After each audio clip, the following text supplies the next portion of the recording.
The Unlit House. Episode 2. Day 1. Narrated by Atlas. The following is a work of fiction.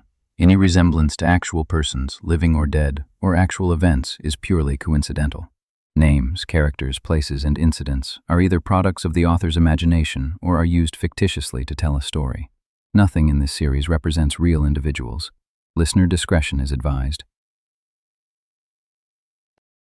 Hi. My name is Atlas, and this is 2020. Not the year, the vision, or the lack of it. Because in October of that year, I couldn't see a thing. Not where I was going, not where I'd been, not who I was becoming in the dark between the two. I just knew I had to start writing it down. Not for you, not for anyone. For me. Because the only way to see clearly when everything around you is black is to strike a match and hold it up to the page and write whatever you see before the flame burns your fingers. This is the first match. Let me take you back. Before the competition, before the affirmations, before the notebook became a ritual, before any of the men I would later become showed up to claim their place at the table, there was just a guy. 35 years old, living in a building with other men he didn't know how to talk to, sitting on the edge of a bunk that didn't belong to him, with a spiral notebook in his lap and a pen he'd taken from somebody's desk, and absolutely no idea what was about to come out of him. October 2020. The world was still wearing masks. The cafeteria on this block had little plastic shields between the chairs. We were all pretending the air was the enemy, when we knew the enemy was inside us, had been for a long time, and a piece of cloth wasn't going to do a thing about it. I'd been in this building for a few weeks, long enough to memorize which floorboards squeaked, long enough to know which of the men down the hall talked in his sleep, and which one ran the shower at 4 a.m. like he was trying to wash something off that wouldn't come off. Long enough to know that nobody here was going to ask me how I was doing, and if anybody did, I wouldn't have known what to say. So I started the notebook, not because anybody told me to, because the silence in my own head was getting louder than the silence in the room. The first 19 entries are short, almost embarrassing. I look at them now and they read like a man checking the engine of a car he's not sure he knows how to drive. October 2nd. Don't blame your circumstances. Be grateful. Trust the process. Like a fortune cookie, I wrote to myself. October 5th. Something about a TikTok I saw, a tornado on top of a tornado, like a man sees it before it touches down. I wrote, I gotta see what's coming before it gets here. I underlined coming. October 9th. Your mouth is a bank. Don't be careless with your withdrawals. I read that one back 5 times. I think I knew even then that my mouth had bankrupted more relationships than any other part of me. October 10th. Something about elephants.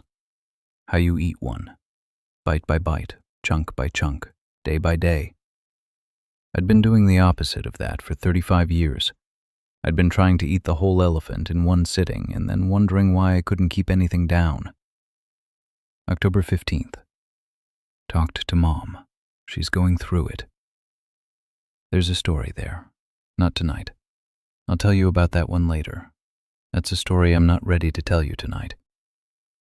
The point is, for 19 days I was warming up, the way a runner stretches before he knows the distance, the way a man clears his throat before he knows what he's about to say. I wasn't writing a journal yet. I was writing a permission slip to write a journal. And then, on the 20th day, I introduced myself. October 20th, 2020. I sat down at the desk. I pulled the notebook out from where I kept it under the bed.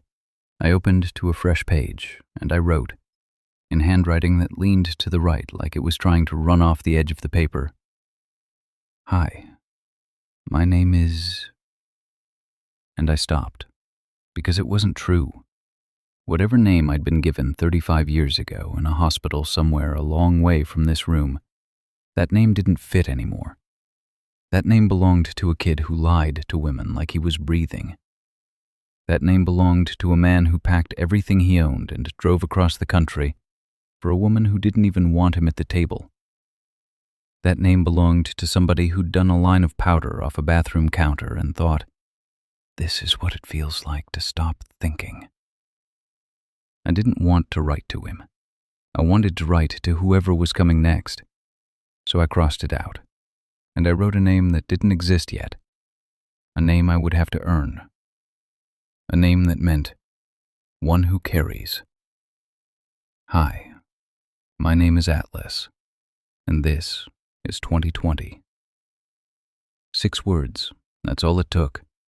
The blank page accepted them like a contract being signed in a room with no witnesses. I want you to understand something about that night. I wasn't crying. I wasn't praying. I wasn't on my knees having a come to Jesus moment with the God of my mother's church.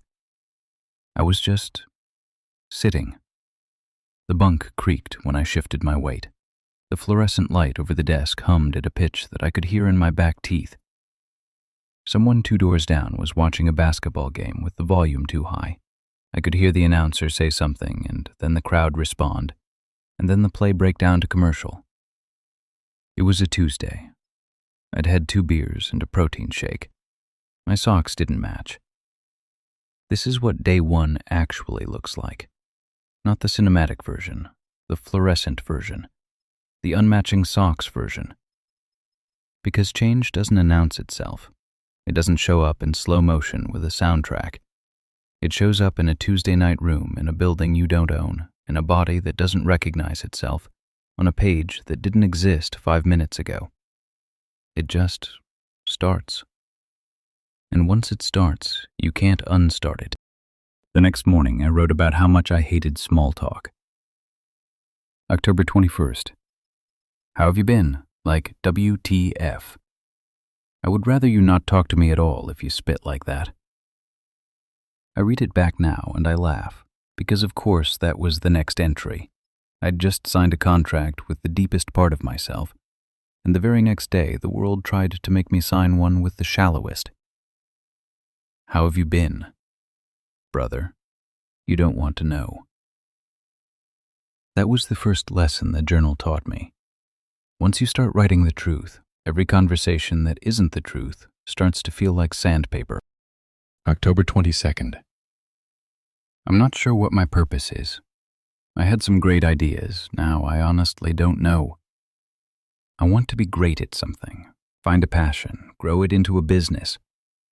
I'm 35 and still clueless. But I'm doing more here than I would out there. Lord will help me figure it out. We will get there. I want you to sit with that for a second. 35, clueless. That's the man on day 3 of the journal practice. Not a guru, not a recovered addict with a TED Talk.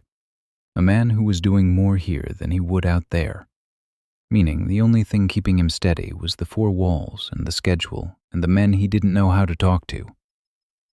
I'd left my old life because it was killing me, and I'd come to a new one because it kept me alive.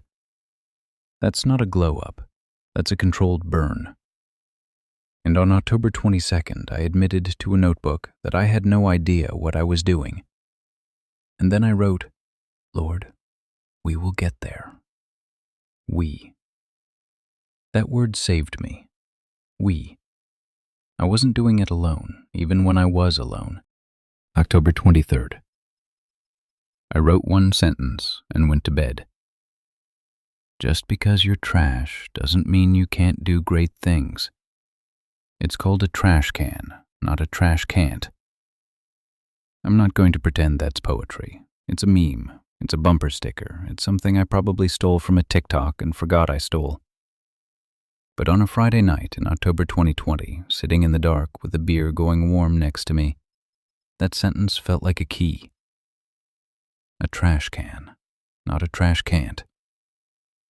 I had spent my life calling myself trash. So had a few women. So had a few mirrors. And every time I called myself that, I treated it like a sentence.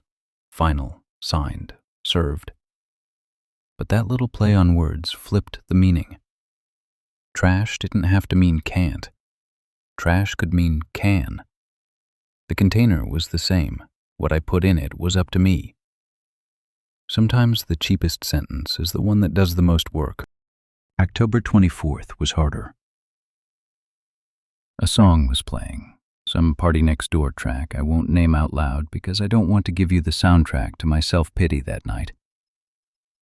I wrote about time, about how I'd just spent 4 hours watching Power on Stars instead of studying for my security license exam I had coming up, about how I could feel myself wasting it, the way you feel yourself wasting money when you keep tapping the card and pretending the balance isn't real.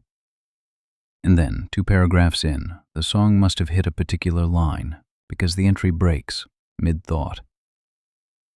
And what comes next isn't about time anymore. It's about my father. And it's about a woman I'm not going to name yet. Not tonight.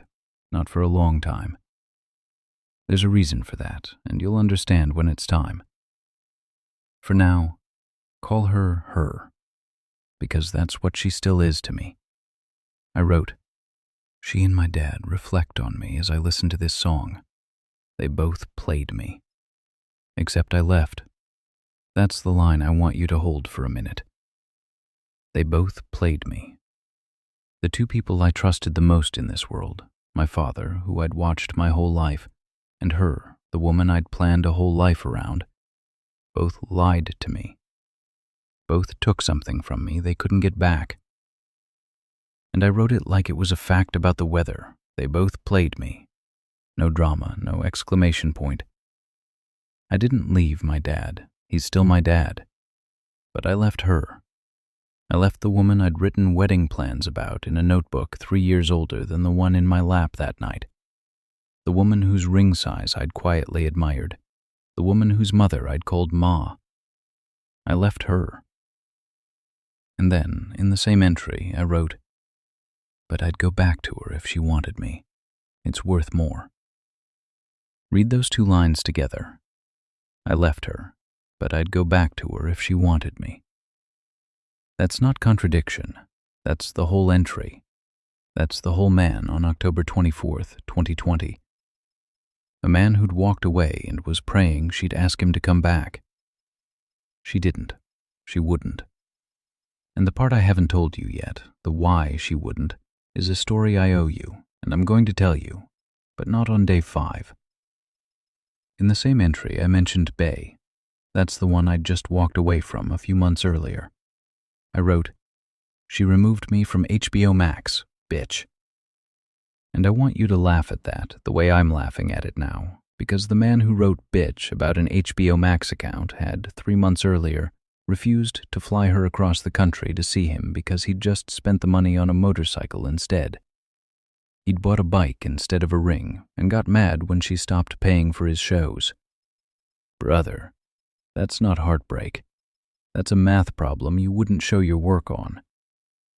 But the thing is, I loved her. I really did. We were 2 alphas who couldn't bend, and she'd looked at me one night across a dinner table with the candle going low between us and said, "I would have been the one." And she would have been. She wasn't a bitch.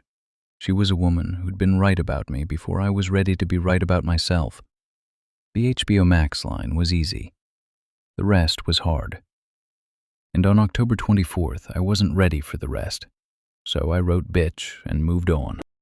I also wrote about my dad in that same entry. I still love my dad. That's why I don't want to be like him. I know the charm and power he possesses. But the one thing he did do, he protected his family. He did whatever, but he made sure we had what we needed. I'm going to leave that one alone for tonight.